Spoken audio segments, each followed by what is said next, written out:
Ada dua penyakit di sini yang menyimpang. Ketiga disebutkan sifat-sifat. Penyakit yang pertama penyakit takwil namanya. Madhab takwil min syarri madhab ahlul bidah.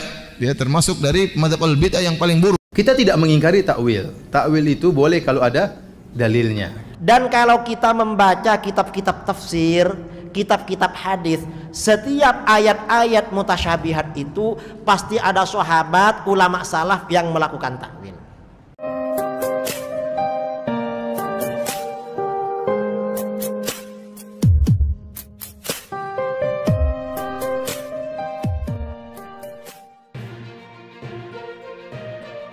Kaum Salafi Wahabi tidak mau pada takwil.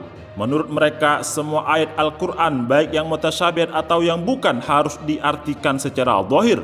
Hal ini menyebabkan akidah mereka melenceng dari akidah Ahlus Sunnah wal Jamaah, karena mereka menganggap Allah memiliki anggota tubuh. Hal ini sebagaimana dijelaskan oleh Ustadz Dzulqarnain M. Sanusi Al-Wahabi.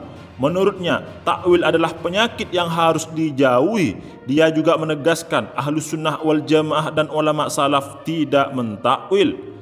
Tentu yang dimaksud dengan Ahlus Sunnah wal Jamaah oleh Ustadz Dzulqarnain M. Sanusi adalah Ahlus Sunnah wal Jamaah versinya, yakni Syekh Ibnu Taimiyah, Syekh Muhammad bin Abdul Wahhab dan kroni-kroninya. Sebab para sahabat, ulama salaf dan Ahlus Sunnah wal Jamaah yang sebenarnya melakukan takwil, sebut saja sahabat Ibnu Abbas, Sayyidah Ummu Salamah, Imam Mujahid, Imam Abul Aliyah, Imam Malik dan seterusnya. Ahli sunnah di dalam menetapkan sifat-sifat itu bersih dari dua penyakit. Ini saya sebutkan, ini ada dua penyakit di sini yang menyimpang. Ketiga disebutkan sifat-sifat. Penyakit yang pertama penyakit takwil namanya. Dia takwil sifat itu. Misalnya dikatakan wajah Allah, nah itu katanya bukan wajah benaran, tapi yang dimaksud adalah ridha Allah. Yang dimaksud adalah ridha Allah Subhanahu wa ta'ala.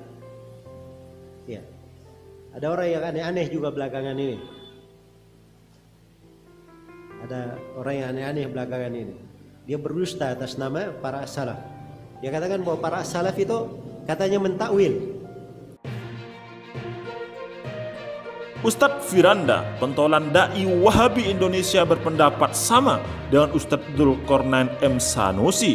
Menurut Ustadz Firanda, madhab takwil adalah madhab yang paling bid'ah. Umat Islam harus menjauhi takwil karena takwil sangat berbahaya dan dapat menyebabkan pada pemahaman yang salah. Makanya Syekhul Islam Taimiyah mengatakan madhab takwil min syarri madhab ahlul bidah.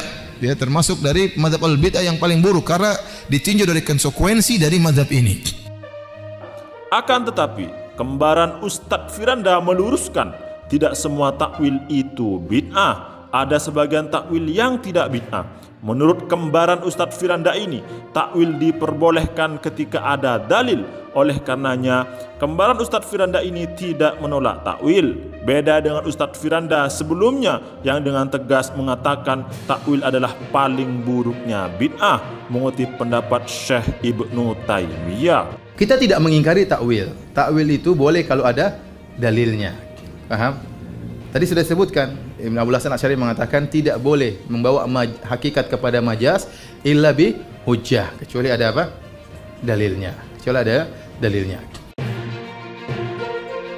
Kiai Haji Idrus Ramli menegaskan ayat-ayat yang ditakwil oleh ulama Ahlus Sunnah wal Jamaah semuanya ada dalilnya. Pengikut Imam Asy'ari melakukan takwil karena memang ada dalil dari para sahabat, ulama salaf dan Ahlus Sunnah wal Jamaah. Menurut pendekar Aswaja itu, bukti bahwa para sahabat dan para ulama salaf mentakwil bisa dilihat dari kitab-kitab tafsir, hadis dan kitab Asma wa Sifat karya Imam Baihaqi. Dan kalau kita membaca kitab-kitab tafsir, kitab-kitab hadis, setiap ayat-ayat mutasyabihat itu pasti ada sahabat, ulama salaf yang melakukan takwil. Semuanya ada yang melakukan takwil. Takwil itu di kalangan sahabat diriwayatkan dari Ibnu Abbas radhiyallahu anhuma, diriwayatkan dari Ummu Salamah istri baginda Rasulullah SAW, lalu dari murid-murid beliau. Itu masalah takwil. Jadi memang ada takwil lah, jangan dikira gak ada takwil. Yang mengatakan Imam Asy'ari bertaubat dari takwil, ya berarti gak pernah baca kitabnya Imam Asy'ari dan gak pernah baca kitab-kitab tafsir. Kalau kita ini baca kitab-kitab tafsir, misalnya tafsir Ibnu Jarir At-Tabari, tafsir Ibnu Katsir, tafsir Ad-Durrul Mansur, tafsir Al-Bahrul Muhit, tafsir Al-Jami' li Ahkamil Quran Imam Al-Qurtubi, dan tafsir-tafsir yang lain, itu banyak semua ayat-ayat mutasyabihat itu ada takwilnya semua. Nah, Al-Imam Al-Baihaqi, seorang ulama ahli hadis, menulis kitab berjudul Al-Asma' was Sifat. Al-Asma' was Sifat ini isinya membahas tentang ayat-ayat Al-Quran dan hadis-hadis yang mutasyabihat. Lalu di sana dikutip, diriwayatkan tentang takwil para ulama salaf sejak generasi sahabat sampai generasi beliau. Itu Imam Al-Baihaqi. Lalu imam-imam berikutnya juga menulis kitab-kitab yang sama. Coba dilihat di dalam kitab Al-Asma' was Sifat. Kiai Idrus Romli menjelaskan di antara ayat Al-Quran yang ditakwil oleh para ulama salaf adalah kata istawa. Menurut Imam Ibnu Jarir, kata istawa ditakwil dengan makna luhurnya kekuasaan dan kerajaan Allah. Bahkan istiwa di mana orang-orang salafi tidak mau takwil, menolak takwil Asy'ariyah, itu sudah ditakwil oleh sebagian salaf. Misalnya siapa? Imam Ibnu Jarir At-Tabari melakukan takwil terhadap istiwa dengan arti Ar-Rahmanu 'alal 'arsy istawa, artinya istawa itu artinya ala, luhur. Maksudnya luhur, kata beliau, ulu wa mulkin wa sultan. Allah itu luhur karena Allah yang memiliki dan yang menguasai arasy. Itu kata Imam Ibnu Jarir At-Tabari. Bahkan Imam Bukhari meriwayatkan takwil istiwa dari ulama salaf generasi tabi'in, yaitu Imam Abul Aliyah. Kata Abul Aliyah, istawa itu artinya irtafa'ah, maha luhur. Luhur artinya apa? Kata para ulama, yang dimaksud luhur di sini istiwa'ur rububiyah ala rutbatil ubudiyah. Allah itu maha luhur karena Allah itu adalah Tuhan, lebih tinggi derajatnya daripada makhluk sebagai hamba. Nah, ini artinya apa? Takwil itu sebenarnya adalah manhaj salafus saleh. Bukan hanya dilakukan oleh golongan Asy'ariyah, dan itu banyak diriwayatkan di dalam kitab-kitab tafsir dan kitab-kitab hadis. Kembaran Ustadz Firanda berpendapat sama dengan apa yang disampaikan oleh Kiai Haji Idrus Romli.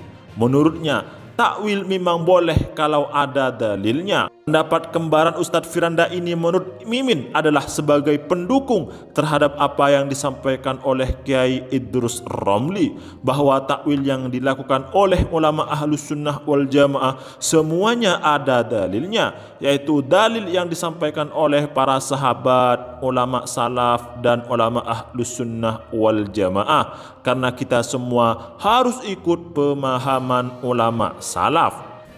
Jadi saya katakan takwil itu boleh kalau ada apa? Dalilnya. Sebagai penutup, Kiai Haji Idrus Romli kembali mengatakan, yang anti takwil itu bukan Aswaja, tetapi Wahabi. Yang anti takwil ini orang Wahabi. Tapi mereka ini anti takwil kalau gak cocok dengan pikiran mereka. Kalau cocok mereka takwil juga.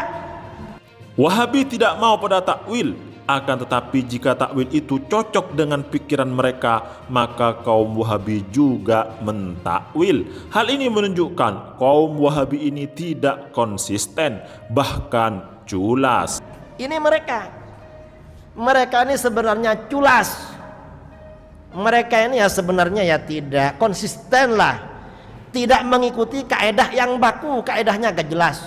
Kalau gak cocok gak takwil, tapi kalau cocok diam-diam melakukan takwil. Ini mereka.